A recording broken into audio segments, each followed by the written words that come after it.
Assalamualaikum warahmatullahi wabarakatuh. Selamat pagi teman-teman. Lagi ya, titik balik perubahan. Masih dengan edisi Daily Reflection Dr. David Arab. Baik, sebelum kita awali kelas kita pagi ini, mari kita berdoa sebagai syukuran atas nikmat, rahmat dan kepahaman dalam kita. Berdoa silakan. A'udzubillahi minasyaitonirrajim. Bismillahirrahmanirrahim. Rabbi zidna ilma warzuqna fahma birahmatika ya arhamar rahimin. Monggo Kang. Yuk,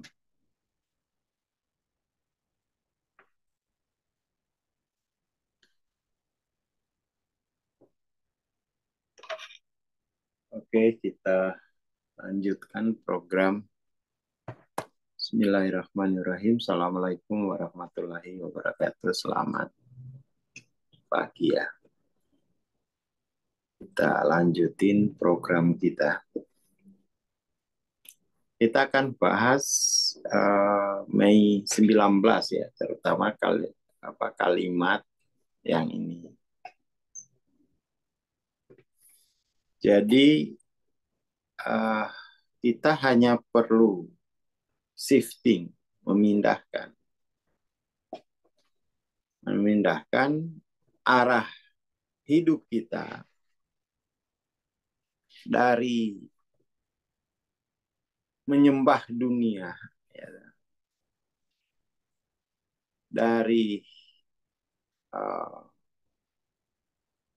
diperbudak dunia, dari devosi ke dunia, menjadi devosi ke ketuhanan.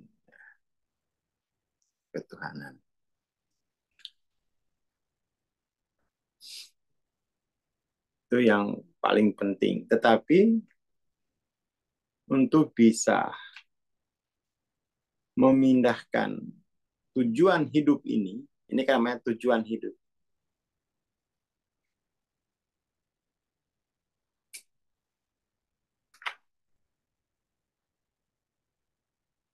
Memindahkan tujuan hidup dari dunia, dari bertahan hidup, kemudian betul-betul hidup, ya, itu membutuhkan perubahan pendasaran aku. Jadi pendasaran aku itu menentukan jenis tujuan hidupnya gitu. Dan ya di model kita kan pendasaran akunya jelas. Kalau enggak S besar ya S kecil. Seperti itu. Jadi pendasaran diri yang S kecil ini itu pasti dia ngabdinya ke dunia gitu. Aku pasti ngabdinya ke dunia. Karena aku menganggap dirinya itu bermula dari alam dunia. Seperti itu. Dia bermula dari sini. Jadi aku masih dalam lapisan kegelapan yang paling gelap. Ketika aku itu posisinya di S kecil, kemungkinannya hanya dua. Lapisan-lapisan kegelapannya itu di dimensi ketiga dan dimensi keempat.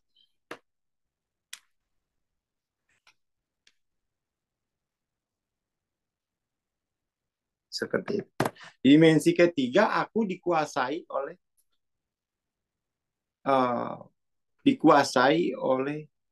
kegelapan, diperintah oleh, kalau bahasa agama diperintah oleh setan. Aku tunduk pada perintah setan. Jadi kalau kita gambar tuh gini. Kita gambar es kecil itu yang paling gelap itu dia tunduk pada perintah setan. Sementara S besar itu dia tunduk pada kehendak Tuhan. Jadi aku itu di sini atau di sini.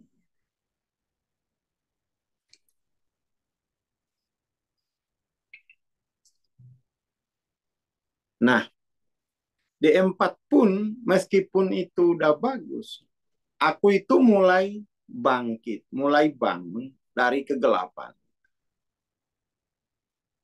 Tetapi di situ aku mungkin cerdas. Mungkin cerdas. Tetapi aku masih belum sadar dengan kesalahan posisi dirinya. Jadi pengetahuan dunianya luas. Tetapi pengetahuan mengenai posisi dirinya belum ada dia. Itu S kecil dimensi keempat. Belum ada. Mungkin dia, kalau kita ini lagi, mungkin dia cerdas. Hafal banyak dalil agama, ya kan? Hafal banyak dalil, tahu berbagai macam jenis filsafat, tetapi pengetahuan mengenai akunya sendiri belum ada. Belum ada. Nah itulah anak-anak kita yang kita sekolahkan ke Harvard. Mereka belajar tentang dunia. Ya, tetapi mereka belum belajar tentang posisi akunya. Bahaya. Artinya dia masih di S kecil. Masih di S kecil. Dan gak heran kalau ada pejabat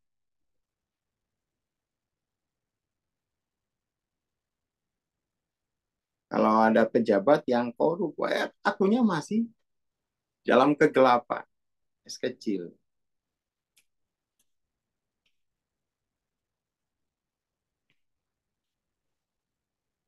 Seperti itu.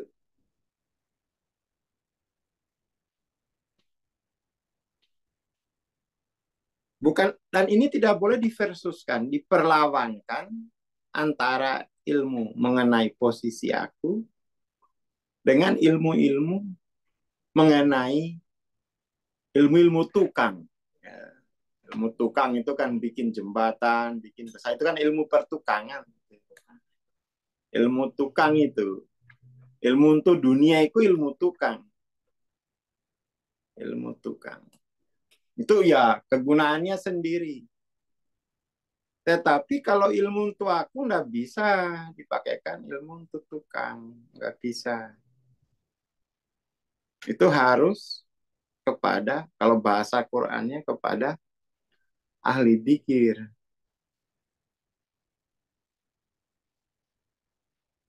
Seperti itu. Jadi entah kalau D3 ini buruk, tunduk betul kepada kuasa gelap.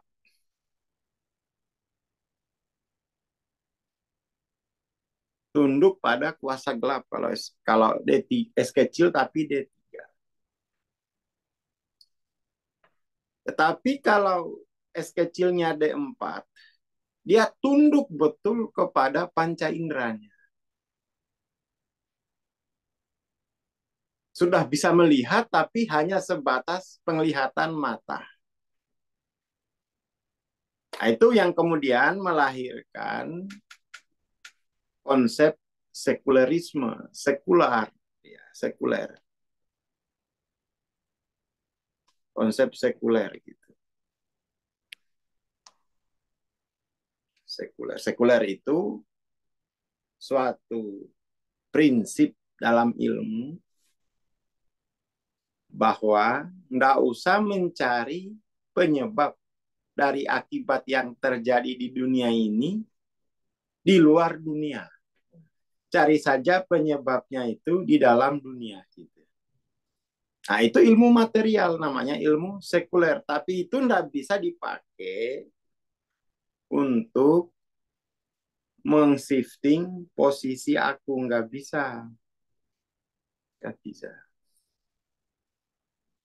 Karena aku itu dia tidak bermula, bukan dari alam orang. Kalau di bahasa-bahasa tasawuf itu ya, aku itu dari alam lahu, dari alam cahaya, dari alam dari alam nur, seperti itu, dari alam nur.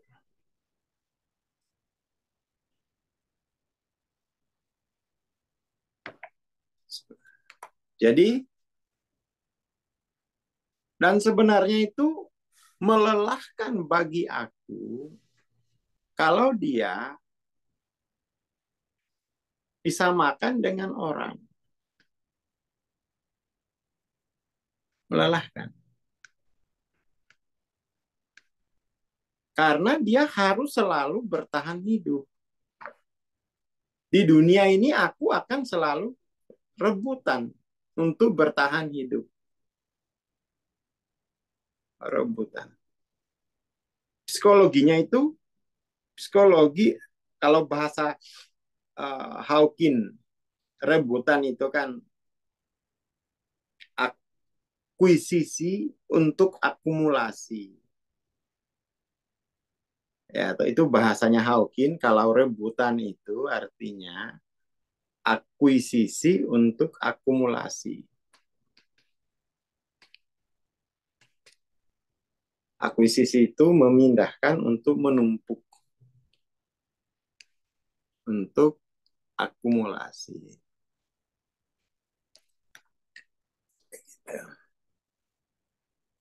Sekuler gitu. Nah, ilmu sekuler itu jangan dipakai buat ngebahas aku. Ilmu sekuler itu untuk bikin ya ilmu tukang ilmu tukang.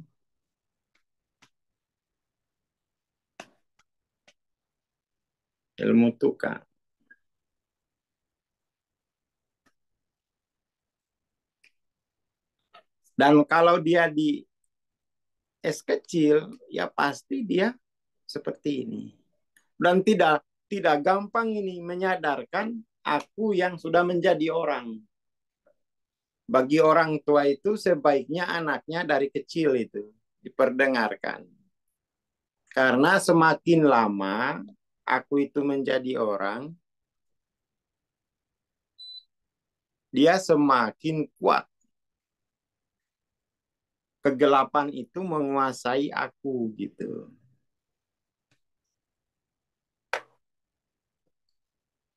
Itu penting sejak awal tuh didengarkan, digabungkan, dikelompokkan dengan yang bahwa ini tuh ilmu lain, akan kamu dapat di sekolahanmu.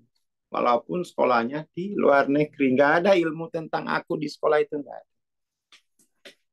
Yang dipelajari di sekolah itu ilmu tentang orang, bagaimana memindahkan orang dari bumi ke bulan, ya, bagaimana orang ini bisa terhubung dengan yang lain. Itu tapi bukan tentang aku. Maka dia harus diarahkan, ayo belajar ilmu tentang aku. Jangan sampai telat, makin lama ini makin berat ya. Karena kegelapan itu berarti sudah mengisi waktu yang panjang gitu. Dalam waktu. Lagi pula sebenarnya lebih nyaman hidup itu kalau di es besar bagi aku. Kalau es kecil harus rebutan. Kalau es besar enggak. Karena ketika dia es besar dimensi 5, dimensi 6 lah ya. Dimensi ke-6 saja itu, aku itu sudah, kehidupan itu sudah bersifat subjektif. Modelnya sudah lain, sudah begini dia. Ini aku, ini dunia subjektif, ini dunia objektif. Ya, sudah begini modelnya. Jadi ini namanya posisi aku yang sangat radikal. Radikal subjektif itu, sangat radikal. Di mana alam tampak, alam materi maupun alam pikiran, alam perasaan itu alam pada aku, bukan aku gitu. Makanya kan kita sering dengar tuh, sering baca-baca apa namanya? Misalnya quote-quote dari Osho, quote-quote dari Sadhguru bahwa aku bukan tubuh. Ya, memang bukan yang di sini. Aku bukan pikiran, aku bukan perasaan. Iya, memang bukan yang ini. Tetapi aku melampaui alam tampak maupun alam perasaan, alam pikiran. Tapi sekaligus meliputi. Nah, gitu. Jadi tidak hanya aku bukan, aku bukan, aku bukan. Pada akhirnya alam tampak diabaikan. Ya enggak gitu. Karena alam tampak itu include pada aku juga. Include pada aku. Kalau posisi akunya seperti ini, tidak seperti ini namanya itu psikologinya psikologi kelimpahan. Aku itu mengalami kelimpahan hidup. Karena memang aku bukan orang, tetapi aku hadir di alam orang. Bahwa orang ini memang membutuhkan materi. Orang ini membutuhkan pemikiran. Membutuhkan pemikiran. Kemarin malam sama Jenny gitu. Sama Jenny kita berencana mau bikin project energi psikologi di Muna. Jadi orang-orang Muna kita ajarkan ilmu tapping dan lebih gampang dia karena yang ABC di sini itu dalam bahasa Muna kan sudah ada bahasanya. Ada tinamisino gitu. Dia bisa tahu atau dia adalah tipe gawono gitu. Itu kalau di sini dia sudah ada tiwurano, tiepeno. Kemudian ada lagi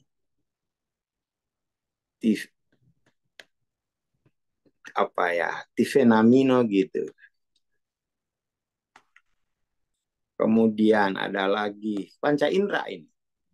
Ini kalau diterapkan di Muna, orang Muna dengan bahasa daerahnya, dengan pemetaannya dia bisa langsung paham itu energi psikologi itu.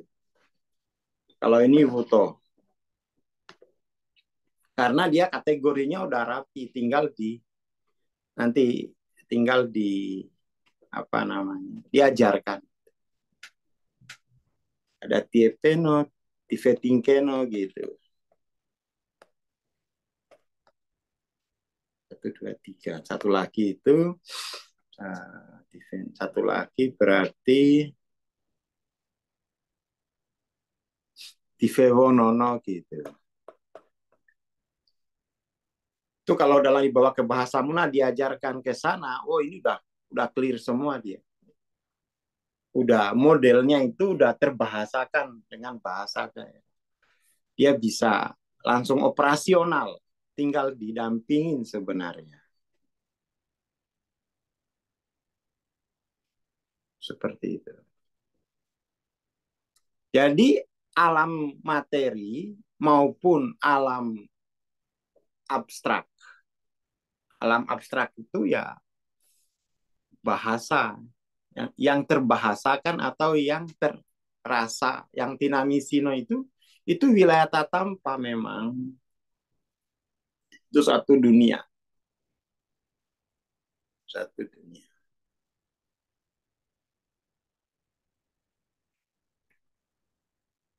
Jadi aku itu kalau sudah benar pendasaran diri, tujuan hidupnya benar.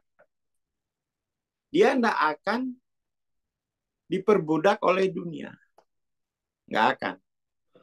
Wong alam tampak itu, maupun alam perasaan, itu alam pada diriku kok. Kok mau diperbudak siapa? Itu kehidupan sangat-sangat subjektif. Sangat-sangat subjektif. Jadi modelnya itu ya seperti model yang kita sudah kaji, bahwa ya planet ini planet pada aku, tubuh ini tubuh pada aku, keluarga ini keluarga pada aku. Radikal dia. Suku ini suku pada aku, bisnis ini bisnis pada aku, komunitas ini komunitas pada aku, kota ini kota pada aku, negara ini negara pada aku. Jadi tergantung atau terbawa-bawa oleh aku. Kalau akunya es kecil, rusak-rusak, kalau bisa kiamat planet. Coba dihitung, ya. Ini kalau yang sudah senior-senior tuh bisa mengerti. Sebenarnya biaya yang paling banyak dikeluarkan dalam hidup ini adalah biaya untuk menangani ego. Penderitaan manusia itu lebih banyak disebabkan karena egonya. Itu kalau kita yang senior-senior tahu itu. Bagi yang anak-anak, apaan? Karena mereka belum menghadapi hidup sendiri. Masih ditanggung-tanggung. Coba mereka suruh hadapi sendiri biaya sosial itu. Nanti dia akan tahu betapa egonya itu telah membuat banyak kerugian. Dan anehnya, hal yang paling banyak menghasilkan kerugian di dalam peradaban, di dalam kemanusiaan, justru nggak ada sekolahnya. Gendeng. Bahwa yang paling berbahaya itu posisi ego. Dulu yang mengatakan bahwa paling berbahaya itu posisi ego cuman agama. Bilang begitu. Sekarang sains psikologi mengatakan memang bahaya ego ini. Kurang apa lagi? Cuman belum ada sekolahnya. Giliran COVID, seluruh dunia patungan untuk cari vaksinnya. Karena dianggap berbahaya lah ego. Berbahayanya itu lebih parah. Lebih parah. Memang nggak langsung mati orang, tapi dibunuh pelan-pelan. Sekeluarga. Sekeluarga. Kalau bapaknya miskin, anaknya melu miskin. Kemiskinan itu kan nature ego itu. Ya, nature ego. Itu yang paling penting ya, itu yang paling penting. Selesaikan dulu nature ego. Ilmui betul-betul. Apa sih? Ini mudah ini. Ya dulu saya 9 tahun belajar ini. Simba iki ngajarin ilmu apa tuh iki kok nggak ada di tempat lain gitu. Lama semakin ke sini, oh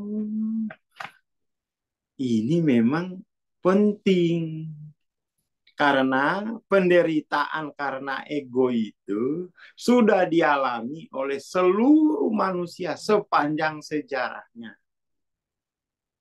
Berapa banyak air mata yang tumpah karena ego. Berapa kemarahan yang membakar rumah tangga. Berapa banyak anak-anak yang kemudian tuh mengalami penderitaan karena ego orang tua. Nah, itu yang harusnya diselesaikan. Ya. Apalagi kemarin saya lagi nonton TV gitu ya, di Madura. Puskesmas didatangin orang, bawa parang. Wah, gimana itu Pak Sunardi? Itu gimana ceritanya Pak Sunardi? Ngeri sekali. bawa parang-parangnya 2 meter apa 1 meter itu. Panjang sekali. Puskesmas. Waduh, ngeri. Ngeri. Di negara hukum, masyarakat masih tenteng-tenteng. Saya aja ngeri. Tentaranya sampai, please, please, please, please. Itu apa sebenarnya itu? Itu adalah biaya atau peristiwa yang memperagakan ego. Ya, kita semua menanggungnya itu. Masuk berita di Indonesia. Ya, negaranya aku. Seperti itu. Jadi penderitaan karena ego itu tidak terhitung lagi gitu loh. Ya, kerugian karena ego itu sudahlah. Tanya anak-anak yang apa ya di PCI itu kan banyak anak-anak itu yang tidak diperhatikan, yang transendensi itu orang tuanya itu pokoknya terserah kau lah. Menderitanya mereka dan mereka berjuang untuk keluar dari posisi ego itu. Kasihan gitu anak-anak.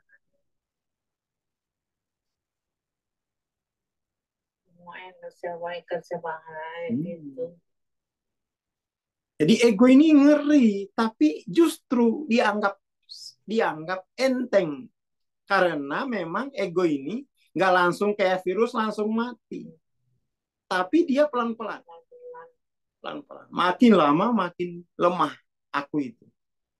Ngeri loh. Jadi ego itu mematikan kekuatan aku gitu. Ego itu mematikan kekuatan aku gitu. Oh ini kok nggak disembuhin. Dan kita membutuhkan 10.000 orang Indonesia itu yang bisa mengajarkan, yang bisa memandu masyarakat agar bisa memahami egonya. Gara-gara orang tua egonya belum tuntas, anak-anak tumbuh dalam ketiadaan lapangan ekonomi. Kasihan gitu.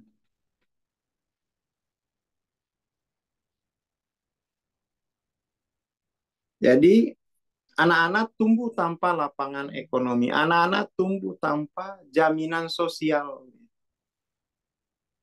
Itu karena ego orang tua yang belum tuntas.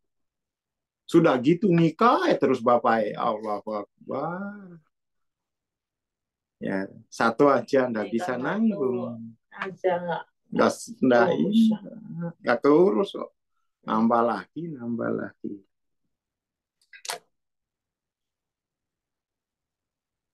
Jadi memang dalam peradaban kita negativitas ego itu dianggap sepele, termasuk oleh tokoh-tokoh agama. Nggak ngajarin bagaimana melampaui ego kok. Ya, nggak diberi anggaran dia. Padahal negativitas ego itu dirasakan setiap orang. Bukan hanya dirasakan, menyengsarakan setiap orang. Menyengsarakan. Departemen agama ya orang ngurus. Orang ngurus. Anak saya itu sering marah anaknya terus. Ya, iya. Anjara terus itu. Orang tua yang marahin anak sampai anak itu enggak bisa tumbuh. Sampai ampun-ampun, mendingan saya gak usah di rumah. Kadang-kadang gitu. Mengerikan ego ini sebenarnya. Cuman tidak didefinisikan. Wah ini lagi, India sama Pakistan mau saling nuklir. Ayo, India sama Pakistan. Padahal dua-duanya itu negara beragama. Satu Islam, satu Hindu. Dua-duanya mengakui ketuhanan tapi ki mau saling nuklir. Kayak apa? Kurang apa coba? Ya, yung berarti beneran ya anak apa tuh. Ya. Pokoknya yang sudah senior-senior, yang sudah menikah itu pasti tahu bahwa ego ini membawa masalah besar dalam kemanusiaan. Menjadi masalah paling besar dalam peradaban. Kita sudah bisa memanipulasi gravitasi, tetapi masalah penderitaan dalam kemanusiaan itu belum ditemukan bahwa itu dari ego masing-masing. Dari ego.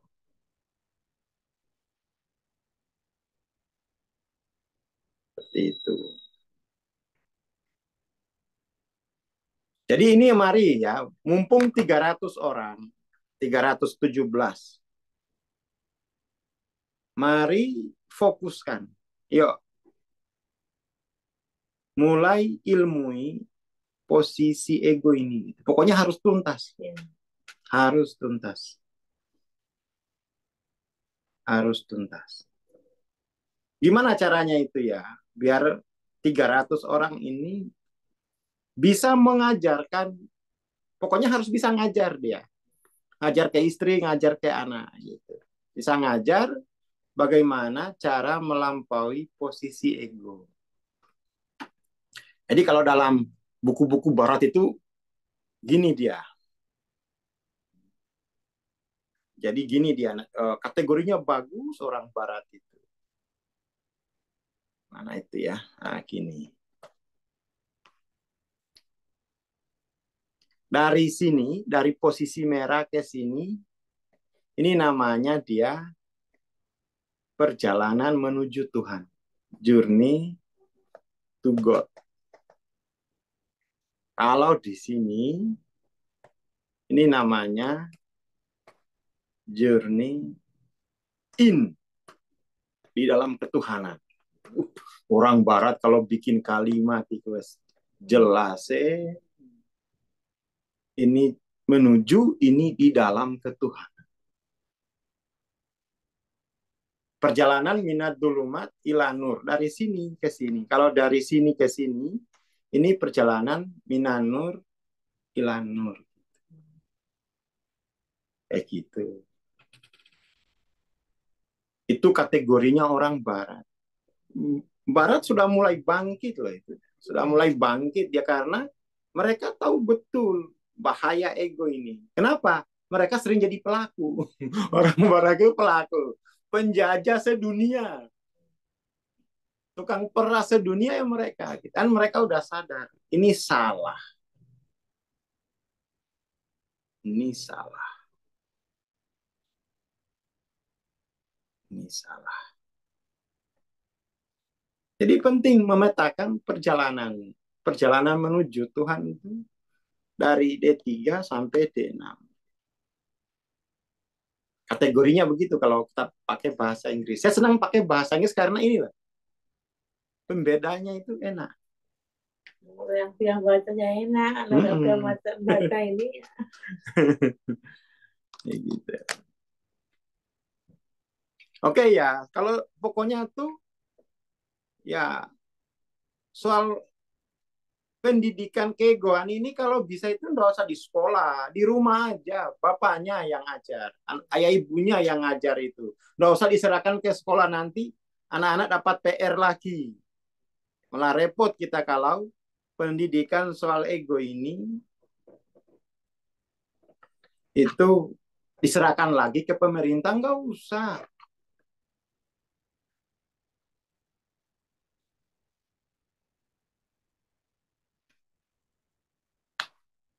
Nggak usah. Main-main itu loh. Adiknya ya apa anak itu. Nggak usah diserahkan ke sekolah. Sudah ada orang tuanya. Kok selesai di rumah ini soal posisi aku ini. Selesai di rumah. Nggak usah pakai biaya negara itu nanti setengah mati kita nyetak kalir guru. Nggak usah. Di rumah saja selesai. Nah, ini ada kategori bagus dari Ustadz Gilman.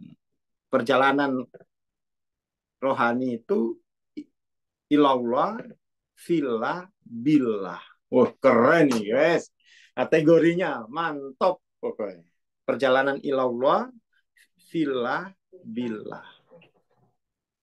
Nah, keren banget ini. Ini kalau kita umat Islam, umat beragama lah. Umat beragama paham perjalanan ilallah, fillah, billah. Udah damai negara kita. Damai. Ya, pokoknya mumpung ini pagi ini 300 orang. Yuk, masing-masing tiap rumah itu ya minimal ayah ibunya itu menguasai ilmu tentang posisi aku. Saya kira itu dulu pagi ini. Atur nuwun. Assalamualaikum warahmatullahi wabarakatuh. Waalaikumsalam warahmatullahi wabarakatuh. Terima kasih Bang Aswad. Terima kasih teman. Ya, bagi teman-teman yang mungkin belum punya 3 buku pendasaran diri. Ini ada Power Course, Transcending Level of Consciousness, ada Dissolving Ego. Silakan sudah beli dan dibaca ya. Mungkin nanti ada yang belum dipahami atau perlu ditanyakan, bisa ditanyakan waktu kelas-kelas seperti ini atau bisa chat di grup. Jadi kita akan bahas. Atau mungkin ada teman-teman yang mau maju transcendensi juga bisa ya. Kita akan jawab. Terima kasih. Kita bertemu minggu insya Allah. Assalamualaikum warahmatullahi wabarakatuh. Selamat pagi dan selamat beraktivitas.